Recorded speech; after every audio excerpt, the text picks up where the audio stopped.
ये क्वेश्चन है इस टाइप का कि एक सॉस पैन या पात्र में 18 ग्राम ग्लूकोज 18 ग्राम ग्लूकोज को 1 केजी जल में घोला गया। 1 केजी क्या है? जल में घोला गया। 1.013 बार दाब पर यह जल किस ताप पर उबलेगा? ताप पूछा हुआ है, किस ताप पर उबलेगा। और साथ साथ में क्या पूछ रहा है, इसकी मात्रा दे रखी, केवी का मान भी दे रखा। तो हमें इससे पता लग जाना चाहिए कि क्या है, उन्नयन वाला क्वेश्चन है, ठीक है ना। देखो यहाँ पर यदि हम देखेंगे 18 ग्राम भी दे रखा है, किस ताप पर उबलेगा। तो हमें ताप देखना है। तो ताप देखने के लिए हमारे पास delta T B is equal to क्या होता है, is directly proportional to small m. या हम इसको ऐसे भी लिख सकते हैं कि delta T B is equal to K B into small m, ये मोलर था।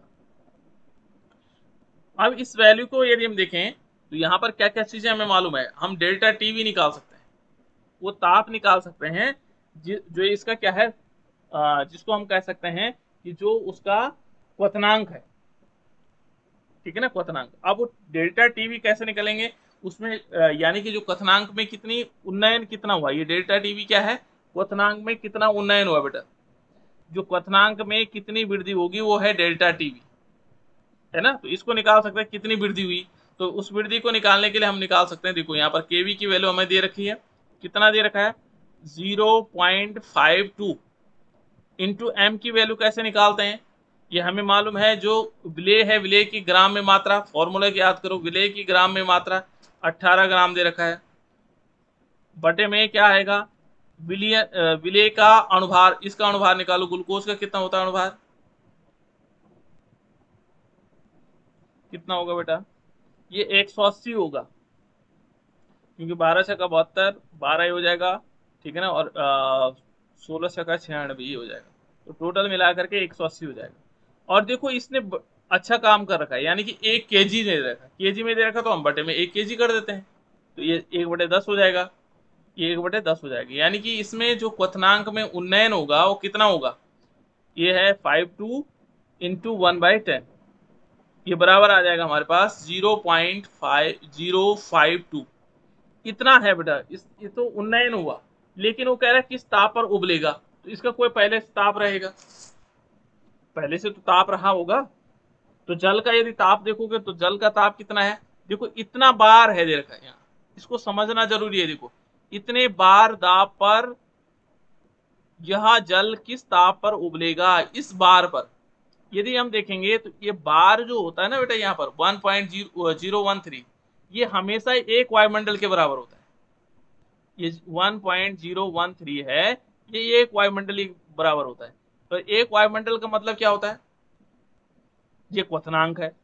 जब ये यहाँ पर देखेंगे तो ये क्वथनांक है, किसका क्वथनांक है, जल का।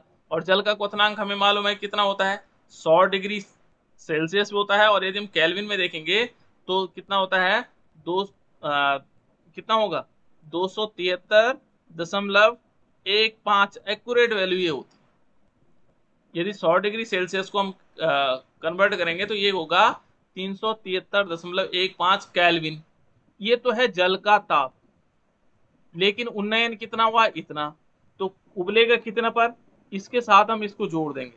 देखो हमारे पास होगा 373 केल्विन प्लस 15 और प्लस इसके साथ जोड़ देंगे 052, इसको और जोड़ देंगे क्योंकि उन्नयन हुआ ना इतना, इतना तो इसका ताप था और उन्नयन, तो इतने पे उबलेगा, इतने पर उबलना चाहिए इसको,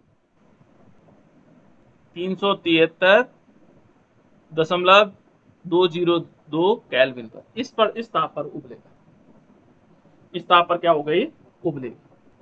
तो ये है बेटा इसका ताप, जिस ताप पर उबलना है उसने।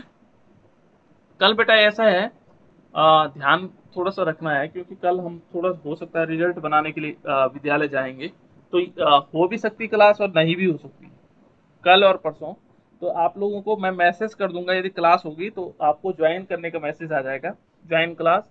और अदरवाइज क्लास नहीं होगी तब, यदि मैसेज नहीं आए, क्योंकि कल हम स्कूल में जाएंगे, रिजल्ट तैयार करेंगे 12th वालों का, जो पिछले साल सेशन वाले 12th वाले थे, उनके रिजल्ट